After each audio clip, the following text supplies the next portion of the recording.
अस्सलाम वालेकुम, मेरा नाम डॉक्टर अरीबा साकिब है और मैं IVF एंड इनफर्टिलिटी कंसल्टेंट हूँ at Saqib IVF and fertility centre in Lahore. We are based in mid city hospital which is on jail road Lahore.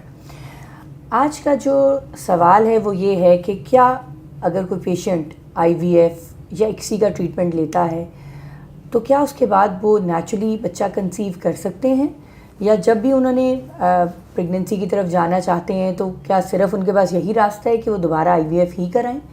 ये बहुत ज़्यादा सवाल हमसे पूछा जाता है कि अगर हम एक दफ़ा IVF करा लेंगे तो क्या हमें हर दफ़ा इसी रास्ते जाना पड़ेगा. इसका जवाब है नहीं, क्योंकि IVF के प्रोसीजर में हम कोई ऐसी तब्दीली जिस्म के अंदर नहीं लाते जिसके अंदर आप नेचुरली कंसीव ना कर सकें. कुछ वजूहात ऐसी होती हैं जिनकी वजह से IVF पे जाना पड़े, और वो ऐसी लेट्स से कि अगर कोई खातून है और उसको IVF पे इसलिए जाना पड़ रहा है कि उसकी दोनों ट्यूब्स बंद हैं, तो ऐसी सूरत हाल में तो हम कह सकते हैं कि जी अनफॉर्चुनेटली जब भी जाना पड़ेगा उनको IVF के थ्रू ही जाना पड़ेगा, क्योंकि ये मसला खातून में है, ऑलरेडी है, और ये IVF की वजह से इंट्रोड्यूस नहीं हुआ. ठीक है ना, जो कॉज है, जो जिस तकलीफ़ से वो खातून गुजर रही हैं उसकी वजह से IVF पे जाना पड़ रहा है, ना कि it's the other way round कि IVF की वजह से उनको हर दफ़ा उसकी वजह से IVF कराना पड़ेगा. इसी तरह अगर एक मर्द है और उसके स्पर्म जो है वो बहुत कमज़ोर हैं तो उनको ICSI का सहारा लेना पड़ रहा है, तो अगर तो उसके स्पर्म विद टाइम इम्प्रूव हो जाते हैं तो फिर तो वो नेचुरली भी कंसीव कर जाएगा, उसको हर दफ़ा IVF पे जाना नहीं पड़ेगा.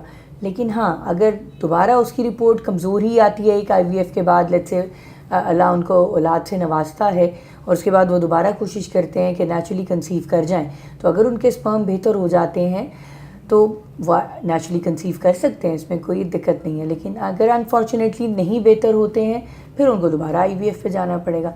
लेकिन IVF के थ्रू कोई ऐसी तब्दीली खातून के जिस्म में नहीं इंट्रोड्यूस होती जिसकी वजह से वो नेचुरली कंसीव नहीं कर सकती. IVF का अगर हम प्रोसीजर देखें, प्रोसेस देखें, तो उसके अंदर पहला स्टेप होता है इंजेक्शंस लगते हैं खातून को, जिसके अंदर हम इंजेक्शन इस वजह से लगाते हैं कि हम चाह रहे हैं कि उसके फॉलिकल्स अच्छे बने. ये मैं आपको एक पिक्चर की मदद से समझाती हूँ. IVF के इलाज के अंदर अगर आप इस तस्वीर को देखिए तो पहला स्टेप है कि हमने टीकों की मदद से दोनों अंडेदानियों के अंदर ये फॉलिकल्स बनाने हैं. इन फॉलिकल्स के अंदर अंडे बन रहे होते हैं. सेकंड स्टेप ये होता है कि जब ये बन जाते हैं हम इनको जिस्म से बाहर निकाल लेते हैं, इन अंडों को. ठीक है, अब आप अगर देखें तो इस इलाज में हमने किसी चीज़ को डिस्टर्ब नहीं किया, हमने सिर्फ अंडे बाहर निकाले हैं. अंडेदानियाँ वहीं पड़ी हैं, बच्चेदानी वहीं पड़ी है, ट्यूबें वहीं पड़ी हैं जिनकी ट्यूबें ठीक हैं. इसलिए ये एक ऐसा इलाज है जिसके अंदर कोई भी चीज़ अंदर से डिस्टर्ब नहीं हुई. बाद में प्रेगनेंसी नॉर्मली आराम से हो सकती है, क्योंकि अंडेदानियाँ अंडे प्रोड्यूस करती रहेंगी, उनको अगर ट्यूबें ठीक हैं वो ट्यूबों के अंदर अंडे जाते रहेंगे और प्रेगनेंसी यूट्रस के अंदर होती रहेगी. दूसरी बात ये कि अगर हम आगे जाएं इस इलाज की तरफ, तो जब हम एग्स निकाल लेते हैं हम उसको स्पर्म से मिलाते हैं. स्पर्म से मिला के ये एम्ब्रियो बनता है जिसको हम कहते हैं बीज. ये वो बीज है जो बच्चा बनाता है. जब ये एम्ब्रियो बन जाते हैं तो उसको बच्चेदानी में रख दिया जाता है, छोड़ दिया जाता है. इसको छोड़ने की वजह से भी कोई ऐसी डिस्टर्बेंस अंदर क्रिएट नहीं होती कि दोबारा से ये अमल नेचुरली ना हो सके. IVF के इलाज में कोई ऐसी डिस्टर्बेंस नहीं आती जिसकी वजह से पेशेंट बाद में नेचुरली कंसीव नहीं कर सकता. Thank you so much.